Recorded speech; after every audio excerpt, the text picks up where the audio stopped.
नमस्ते दोस्तों। वक्त कितनी तेज़ी से करवट लेता है ये आप सबने आज देख लिया होगा। सुबह सुबह मैंने वीडियो बनाया था कि विनेश फोगाट पेरिस ओलंपिक्स में इतिहास रचने वाली हैं। देश को उम्मीद थी कि वो गोल्ड मेडल ले आएंगी, लेकिन इस बीच कुछ ऐसा हो गया कि उनको डिस्क्वालीफाई कर दिया गया। 50 किलोग्राम्स कैटेगरी में वो खेल रही थी कुश्ती, और बताया गया जो रिपोर्ट्स आ रही हैं उनके हिसाब से कि 100 ग्राम वज़न ज़्यादा होने की वजह से उनको निकाल बाहर किया गया है। ये बात हज़म तो नहीं होती है, क्योंकि 100 ग्राम कुछ खास वज़न नहीं होता है। बहुत सारे पहलवान जो हैं इस पर अपनी अपनी राय दे रहे हैं, जैसे विजेंद्र सिंह कह रहे हैं कि 100 ग्राम वज़न कोई बहुत बड़ी बात नहीं है। मैं भी गया हूँ 2-3 बार उसमें ओलंपिक्स में, और मौका दिया जाता है प्लेयर्स को वज़न कम करने के लिए, और किसी न किसी तरीके से कंट्रोल कर ही लेते हैं। लेकिन इसमें किसी साजिश की बू आ रही है। कॉन्स्पिरेसी थ्योरीज बहुत सारी चल रही हैं। कुछ लोग विनेश फोगाट के कोच को दोष दे रहे हैं, कुछ लोग उनके डाइटिशियन को दोष दे रहे हैं, कुछ लोग पीटी उषा को दोष दे रहे हैं जो IOA की सदस्य हैं, मतलब भारत की तरफ से ओलंपिक की। कई लोग तो इससे 4 हाथ आगे निकल गए, और कुछ लोगों ने हंसी मजाक में, कुछ लोगों ने सीरियसली कहा कि हो न हो इसमें दाढ़ी वाले बाबा का हाथ है। वो चाहते नहीं थे कि ये जीते और उनको लाउड स्पीकर वाली स्पेशल कार करने पर और शर्मिंदा होना पड़े। उसकी वजह से पहले ही वहाँ पर अपनी कठपुतली नचा दी और विनेश फोगाट को खेल से बाहर करवा दिया। ये सारी बातें बचकाना बातें हैं, किसी के गले नहीं उतरती, लोग मजाक उड़ा। मैं तो भाई रेशनल आदमी हूँ, दिमाग लगा के सोचता हूँ, और इनमें से किसी भी कॉन्स्पिरेसी थ्योरी पर यूं मैं यकीन नहीं कर सकता, चाहे जितना जोर डालना पड़े दिमाग पर। लेकिन कॉन्स्पिरेसी थ्योरी पर यकीन नहीं किया जा सकता जब तक उसके प्रूफ में कोई सबूत ना आ जाए। अभी के तौर पर इसको लापरवाही माना जा सकता है। वहाँ पर जो विनेश के साथ स्टाफ था उसकी, या डाइटिशियन की, या जिसकी भी कह लो, लापरवाही मानी जा सकती है। लेकिन इसको कॉन्स्पिरेसी और साजिश और ये सब चीज़ें मानना मेरे ख्याल से जल्दबाजी है थोड़ा सा।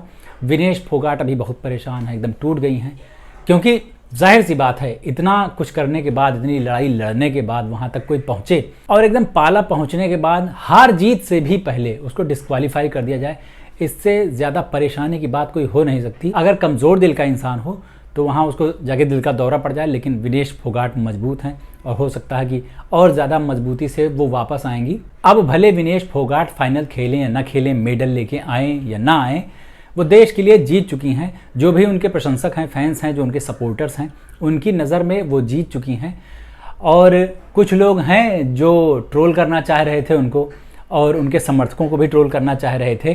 फलाने की आर्मी और किसकी हिम्मत है विनेश फोगाट को ट्रोल करने की? तो जो ट्रोल कर रहे हैं उन पर नज़र बनाए रखिए। ये वही हैं जिनके लिए देश कुछ नहीं है, देश के खिलाड़ी कुछ नहीं है, बस एक बंदा जो है वही काफ़ी है उनके लिए। वही देश है, वही भगवान, वही सब कुछ है। उसके लिए वो कुछ भी करने को तैयार हैं, किसी को भी ट्रोल कर देंगे, अपने घर वालों को भी नहीं छोड़ेंगे।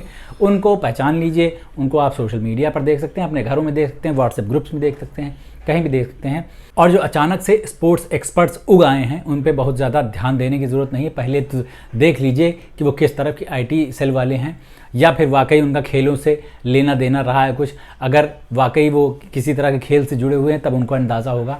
बहुत सारे लोग बहुत तरह की बातें बता रहे हैं कि वज़न कम करने के लिए, कंट्रोल करने के लिए क्या क्या किया जाता है। बाल कटवा दिए जाते हैं, नाखून काट लिए जाते हैं, वर्कआउट किया जाता है, पसीना बहाया जाता है, सुसु करने जाया जाता है।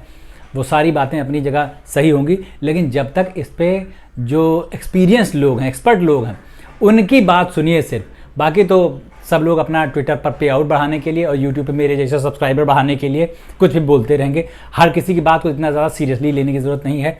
कॉन्स्पिरेसी थ्योरीज़ पर अभी विश्वास मत कीजिए।